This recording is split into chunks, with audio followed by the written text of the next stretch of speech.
जय महाराष्ट्र मंडळी। तर आजच्या आपल्या व्हिडिओचा टॉपिक आहे UPSC मुख्य परीक्षेमधील पेपर क्रमांक 2 म्हणजेच GS1 या पेपरची तयारी करण्यासाठी लागणारी पुस्तके कोणती, स्टडी मटेरियल काय। तर अभ्यासू मित्रांनो, आपण या पेपरच्या सिलेबसचा अभ्यास करत असताना 4 भाग केले होते। तर या 4ही भागांची तयारी करण्यासाठी कोणकोणती पुस्तके लागतात ते क्रमाने बघूया। तर पहिला भाग आहे इंडियन आर्ट अँड कल्चर, भारतीय कला आणि संस्कृती।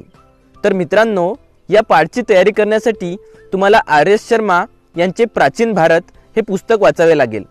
त्याचबरोबर इतिहासाच्या 6वी ते 12वीच्या NCERT वाचाव्या लागतील। मित्रांनो, NCERT ह्या केवळ इंग्रजी आणि हिंदी भाषेमध्ये उपलब्ध आहेत। हे ऐकून नाराज तर नाही झाले ना? मित्रांनो, नाराज व्हायचे आणि काळजी करण्याचे काहीही कारण नाही, कारण आपल्या या YouTube चॅनलवर तुम्हाला सर्व विषयाच्या NCERTचे मराठीमधून व्हिडिओ बघायला मिळतील। तर मित्रांनो, आर्ट अँड कल्चर या टॉपिकचा अभ्यास करण्यासाठी RS शर्मा यांचे प्राचीन भारत आणि इतिहासाच्या NCERT ही पुस्तके पुष्कळ आहेत। आता दुसरा भाग आहे इतिहास, हिस्ट्री। या भागाची तयारी करण्यासाठी लागणारी पुस्तके बघण्या अगोदर मी तुम्हाला सांगू इच्छितो की आजचा आपला स्टडी फॉर्म्युला आहे limited source and unlimited revision. Limited source and unlimited revision, मर्यादित स्रोत आणि अमर्यादित रिव्हिजन। मित्रांनो, जेव्हा आपण एकाच गोष्टीला पुन्हा पुन्हा करतो तेव्हा त्याला अभ्यास म्हणतात, आणि हाच अभ्यास तुम्हाला UPSC ची परीक्षा पास करण्यासाठी करावा लागेल। तर आता इतिहासामध्ये आधुनिक भारताच्या इतिहासाची तयारी करण्यासाठी तुम्हाला आधुनिक भारताचा इतिहास हे ग्रोव्हर आणि बेल्लेकर यांचं पुस्तक वाचावं लागेल। हे पुस्तक मराठीमधून उपलब्ध आहे। आता फ्रीडम स्ट्रगल, स्वातंत्र्य संघर्ष या टॉपिकची तयारी करण्यासाठी तुम्हाला बिपिन चंद्रा यांचे इंडियन फ्रीडम स्ट्रगल हे पुस्तक उपयोगी ठरेल। या पुस्तकाचे के सागर पब्लिकेशनने मराठीमध्ये अनुवादन केलेले आहे। नंतर आहे स्वातंत्र्यानंतरचा भारत। या विषयाची तयारी करण्यासाठी तुम्हाला बिपिन चंद्रा यांचे इंडिया आफ्टर इंडिपेंडन्स हे पुस्तक उपयोगी ठरेल। के सागर पब्लिकेशनने या पण पुस्तकाचा मराठी अनुवाद केलेला आहे।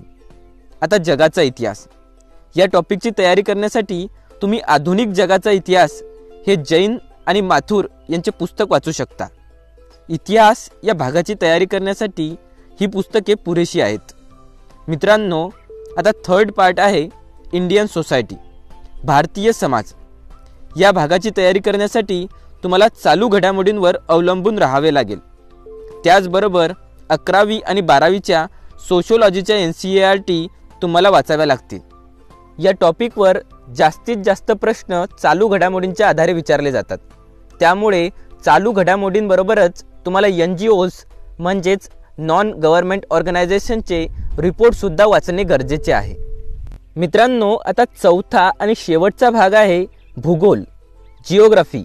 या भागाची तयारी करण्यासाठी तुम्हाला GC लिओंग यांचे फिजिकल अँड ह्यूमन जिओग्राफी हे पुस्तक वाचावे लागेल। या पुस्तकाचा उपयोग तुम्हाला पूर्व परीक्षा आणि मुख्य परीक्षा दोन्हीसाठी होईल। मित्रांनो, भूगोल या विषयाचा अभ्यास करत असताना तुमच्याजवळ भारताचा आणि जगाचा ॲटलस असायला हवा। मित्रांनो, जर तुम्ही भूगोलाची तयारी करायची म्हटली तर ही तयारी करण्यासाठी भूगोलाच्या 6वी ते 12वीच्या NCERT मस्ट आहेत।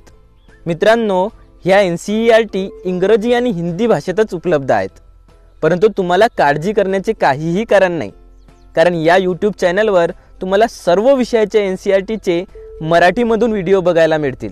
म्हणून तुम्ही जर आतापर्यंत चॅनलला सबस्क्राईब केलं नसेल तर आता करा, आणि आजचा आपला स्टडी फॉर्म्युला नेहमी लक्षात असू द्या, limited source unlimited revision, limited source unlimited revision.